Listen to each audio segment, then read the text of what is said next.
presidindo nesse momento, porque eu, como membro da CETASP, fui autor de um dos requerimentos exatamente para discutir a PEC 32. O ministro já, en passant, falou da PEC 32 como um sacrifício que os servidores públicos deveriam fazer. Mas não é bem isso. O problema é que nós precisamos fazer uma discussão, ministro, deputados e deputadas, uma discussão séria sobre o que é a PEC 32. Não nesse jeito jocoso de dizer que é uma contribuição, um pequeno sacrifício do servidor, não.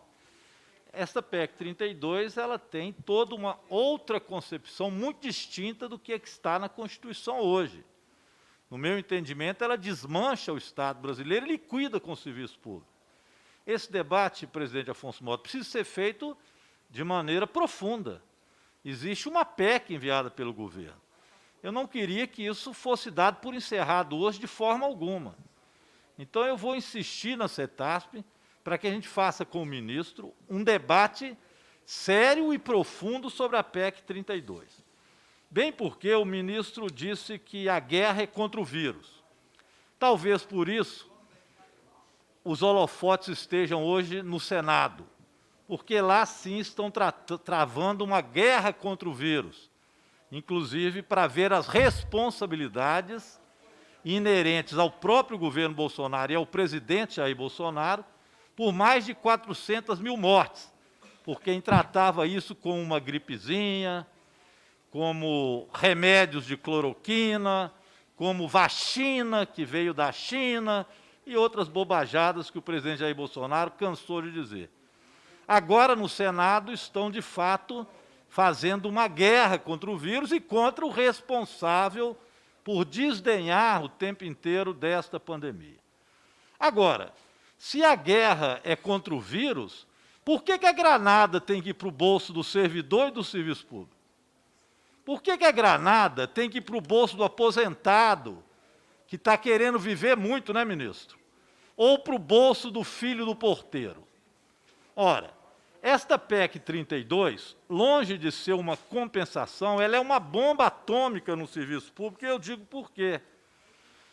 Nós estamos, inclusive, na frente mista em defesa do serviço público, fazendo uma coleta de assinatura, ministro, já temos 52 mil assinaturas, solicitando a Vossa Excelência, ao presidente Jair Bolsonaro, ao presidente Arthur Lira, que possa suspender a tramitação desta emenda constitucional aqui na Câmara, por dois motivos básicos. O primeiro, pela pandemia. Como é que nós vamos fazer um debate com servidores, com aqueles que precisam do serviço público, numa alteração tão profunda da Constituição, em plena pandemia? Eu diria que isso é uma covardia, é uma guerra que se faz contra o serviço público, sem dar condições aos servidores se organizarem, conversarem com os deputados, deputadas, alterar a emenda que está aqui proposta. Esse é o primeiro motivo. Já temos 52 mil assinaturas e nossa meta é chegar a 100 mil assinaturas. O segundo motivo é que uma reforma desse tipo não pode ser feita no serviço público antes de uma reforma tributária. E a reforma tributária está parada. Já falo em fatiá-la para não fazer quase nada. Mas uma reforma tributária séria tem que dividir renda, tem que taxar grandes fortunas, tem que taxar lucros e dividendos de grandes empresas, em especial internacionais. E essa reforma tributária não é feita. Fica se pedindo sacrifício para o servidor público. E não é sacrifício de deixar de aumentar salário, não, que o servidor está há muito tempo sem aumento de salário. Pelo menos a grande maioria dos servidores, como professores, que perfazem aí 60%, 70% dos servidores públicos no Brasil. Agora, essa reforma tem os seus piores momentos, eu poderia listar alguma. Fazer instrumento de cooperação, permitindo contratos entre poder público e iniciativa privada, autorizando a iniciativa privada a exercer serviço público e usufruir das estruturas ainda que não exista contrapartida do ente público e podendo cobrar, inclusive, pelo serviço público, que vai depender de lei ordinária, acabar com estabilidade, fazer avaliação de desempenho para demissão em massa, acabar com o concurso público, carreiras, desvinculação orçamentária que foi tentada e que devem voltar com ela. Para concluir, deputado. Concluo. Ministro, eu termino.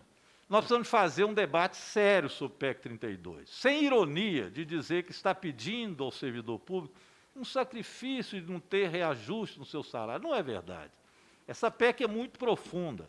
Ela tem o dedo do ultraliberalismo, quem sabe das escolas que o senhor estudou no Chile, e que deu errado lá, pois as pessoas não têm serviço público de qualidade e estão revoltadas. Presidente Afonso, eu peço para que esse ponto de pauta, PEC 32, seja discutido com profundidade e não num monte de pautas como essa, com os olhos no Senado, através, lá sim, da guerra contra o vírus e daqueles que promoveram o vírus e fizeram o vírus matar tanta gente no Brasil. Muito obrigado. Obrigado, deputado. Com a palavra, o deputado Alexandre Padilha. Muito obrigado, senhor presidente.